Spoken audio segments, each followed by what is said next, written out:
Did you know that a guitar is the sum of all of its parts?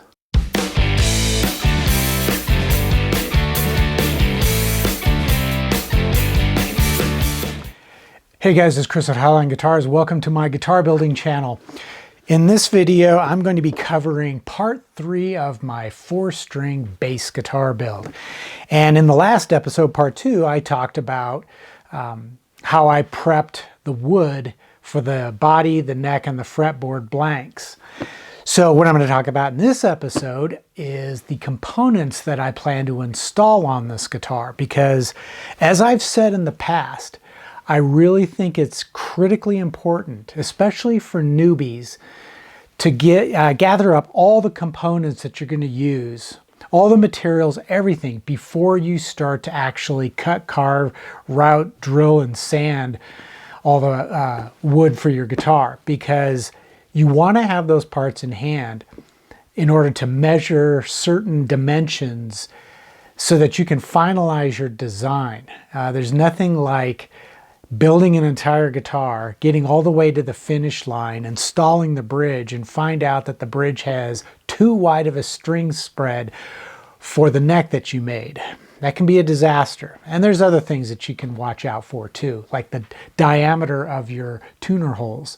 If they're not sized correctly, your tuners will kind of wiggle around in that hole and you're not going to be able to maintain tuning stability with your guitar. So at any rate, let me bring it in closer. I'm going to show you all the components I have. There is at least one component that I'm aware of that I have not received yet, and it's a pretty important part. So I'll get to why that's important and exactly what that part is in a few minutes. So let's dive in and check out some of these pieces before we start to build this guitar. Now, usually when I'm building a guitar, I have a lot of the components that I'll use in stock because I buy stuff in bulk, but I don't make that many basses, so I didn't really have a lot of the components available. As a result, I had to place an order or several orders in order to get everything that I need for it. And most everything has arrived except for one part, as I mentioned earlier. And what I do is I try to keep everything organized, you know, in one of these little plastic containers. And this has all the parts that I'm going to need for the build. Now, most of the parts that I am using on this build, I purchased from Bitterroot Guitars. And John Hildreth, he's a great guy to work with. All the parts that I get are affordably priced, but they're quality. You know, there's a lot of low-cost parts out there. The problem is oftentimes you have no idea what you're getting. And then when you get it, you discover it's cheap pot metal and screws break and things don't work correctly. They don't adjust right. They just don't feel like they're quality. But I just get the feeling that John at Bitterroot has really checked out each of the items, because everything that I get from him is high quality. And I definitely recommend Bitterroot guitars for all the components that you would need for a guitar. And I'll put a link in the description below so you can check out Bitterroot guitars and take a look at what they have to offer. But the first item is a truss rod. And this is a two-way 24-inch long truss rod. And it's adjustable with a I think it's a 4mm hex wrench, which John is always kind enough to supply with his truss rods. So this will be installed in the neck.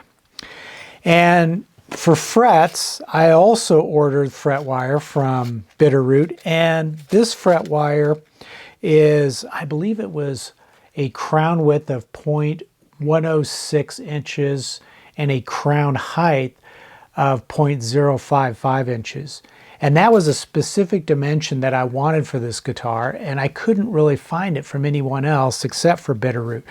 So I ordered it, and it came in this tube in 1 foot long straight sections. And I think I ordered 6 of them.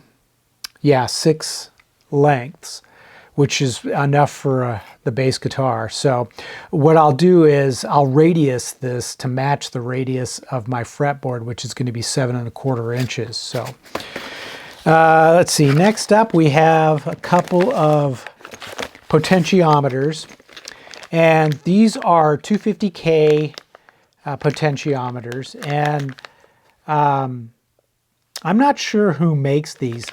I purchased these again from Bitterroot, so this is kind of a new potentiometer that I'll be trying out, but I do like the way the shaft turns and the way it feels, so we'll see how that works. And, and that's the thing about potentiometers. If you decide you don't like it or it isn't giving you the kind of performance you want, they're so cheap that, you can easily swap them out for something different. But the jack is a Switchcraft jack, pretty typical. And I'm going to be using a 0.047 capacitor. This is a Sprague orange drop capacitor. This is what I pretty much use on everything. So, again, like the potentiometers, if I solder it in and I decide I don't like the way it's sounding, I can always swap to a different value or, different type of capacitor, but I'm pretty confident it's going to sound just fine. Then we have our string retainer, which will be attached to the headstock. Again, this is from Bitterroot. A couple of knobs, and I like these because this guitar is going to be white with a black pickguard, which I'll show you in a minute. And I went with black knobs, but I decided to get these with the white inlay at the top just to make it stand out a little bit against the pickguard. Okay, next up we have the pickguard mounting screws. These are black. The neck mounting bolts, and these are 1.5 inch long. I think they're number 8 screws. And then 15 millimeter in diameter, 5 millimeter deep, black neck bolt ferrules. So that's going to be what holds the neck into place. Now the next two items I did not purchase from Bitterroot, and that is the bridge and the tuners. So I need a knife to open these.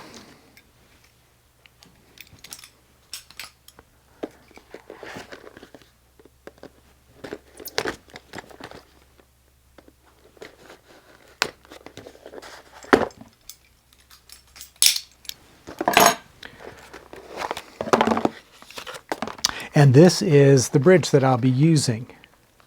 This is the Hipshot Kick-Ass bridge.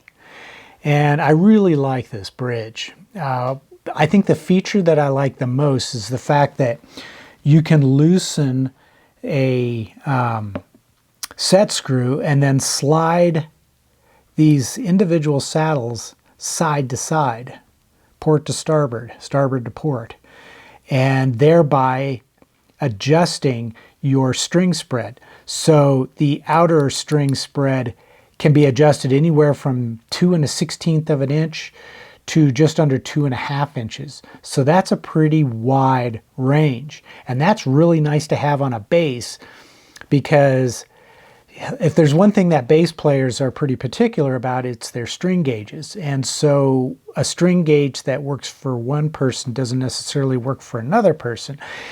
And by changing strings on a bass, you can also change the way the instrument sounds, so you can change strings for a different song, that sort of thing.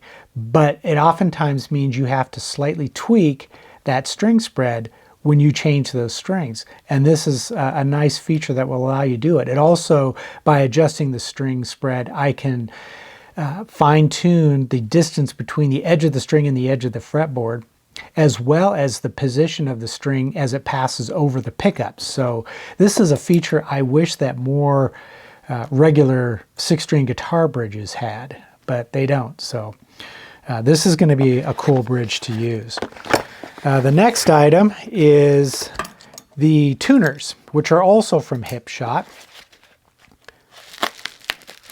I haven't even opened these yet. These just came in the mail.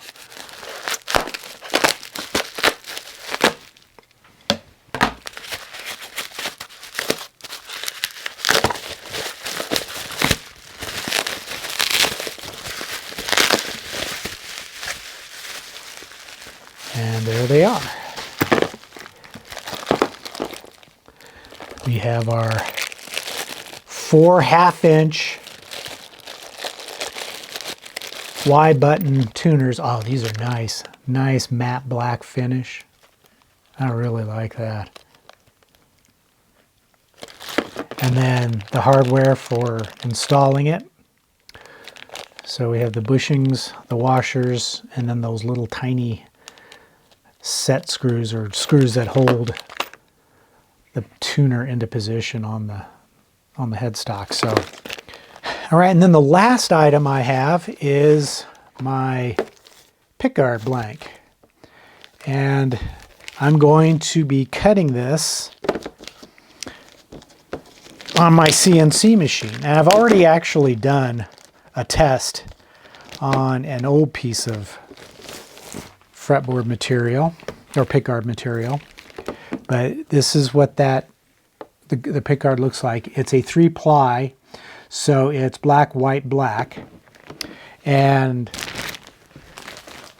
I did a test pickguard on some scrap, and I wanted to test it out because I've never cut a pickguard with my CNC machine before, and I wanted to try out the different bits and some different cam strategies to see what I came up with. And I'm glad I did, because it came out pretty well, but there are some spots that were a little bit rough, so I'm going to have to go in and tweak my cam settings to try to get a better quality cut.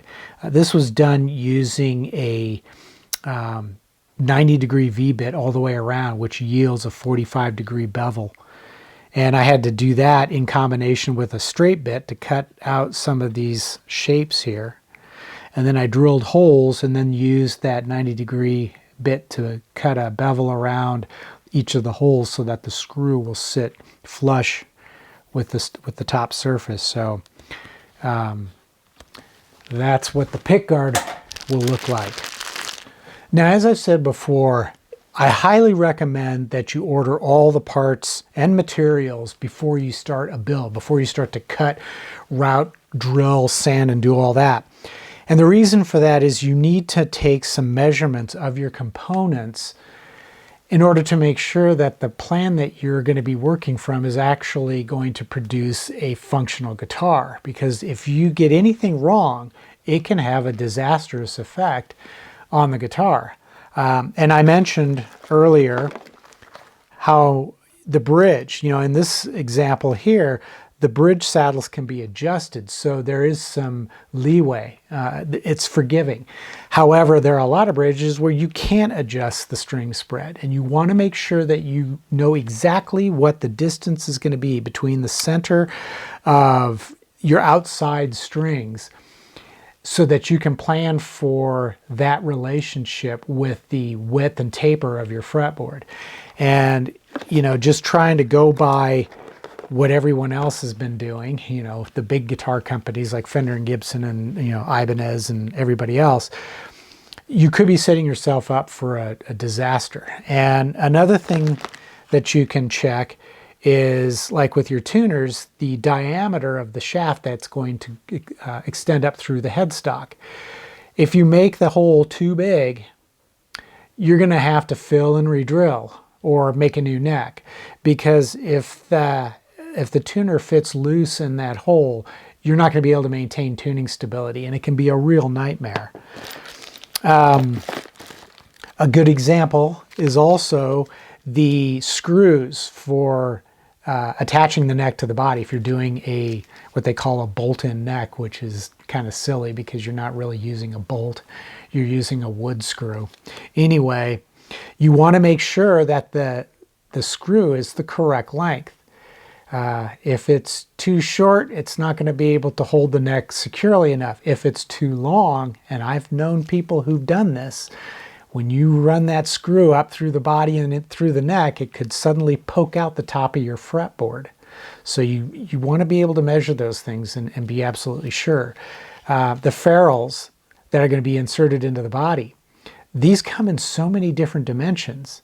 I want to know exactly what the diameter is of this, so that I can set up my CNC file to drill a hole that's the appropriate size to fit this.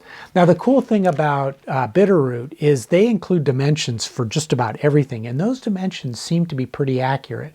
I'll check them against what is listed on the website, and I found that in almost every case they're accurate. So if you buy all your components from somebody online, you know, like Bitterroot or StewMac or whoever, you want to make sure that those dimensions are accurate so you can start planning your build and getting everything situated before parts start coming in. That saves you some time. And then when the parts come in, it's just a matter of double checking to make sure that everything's the correct size. Another dimension that you need to check is your truss rod. Even though the dimensions are oftentimes clearly marked, you need to know exactly what the width, the height, the length, and then the dimensions of the adjustment nut. Otherwise, you could end up with a slot that's either too large or too small, and it's always just a pain to get it just right. So save yourself the trouble and take those measurements after you get the truss rod and before you make the neck. The only other item I'm still waiting for is the bobbins for the pickup. And I always make my own pickups, and I intend to do that for this base as well. However, as I started searching around for the prefabbed bobbins, I found that they were out of stock just about everywhere. So I had to do quite a bit of searching around, and I found a company which I've never used before, and I've decided that I'm going to give them a shot. And I'll tell you more about them later in a future episode.